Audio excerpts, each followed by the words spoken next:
खेतवा से बोहरी ना जात बानी जी, खाली गोलिए के कटत बानी जी। ए राजा जी खेतवा से बोहरी ना जात बानी जी, खाली गोलिए के कटत बानी जी। देखली केहू बोहरिया से यरऊ छोड़ दीना, यरऊ छोड़ दीना। चाटलो ठलिया कसाइल बाजो बनवा चोलिया से, यरऊ छोड़ दीना।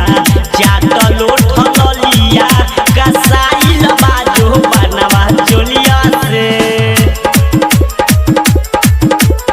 Mix by DJ Kanchan Raj Muzaffarpur. लागता दरदिया गोरे गोर दे हम काये यरऊ, चाटे वाला उठावा के काटले हम का। लागता दरदिया गोर गोर दे हम काये यरऊ, चाटे वाला उठावा के काटले हम का। बाहर जाई ना उतार दे कमरिया से, यरऊ छोड़ दना। चाटल ओठलिया कसाइल बाजो बनवा चोलिया से, यरऊ छोड़ दना।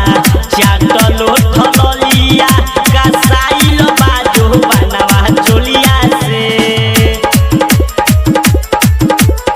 Mix by DJ Kanchan Raj Muzaffarpur.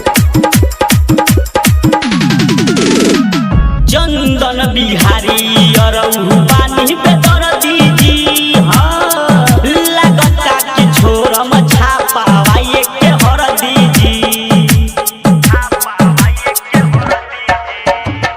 चंदन बिहारी यरऊ पानी पे दर दीजी। हाँ लगता कि छोरम छापावाए के हर दीजी।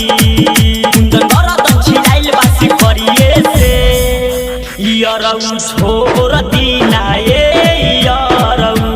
यरऊ छोड़ दीना। चाटलो ठलिया कसाइल बाजो बनवा चोलिया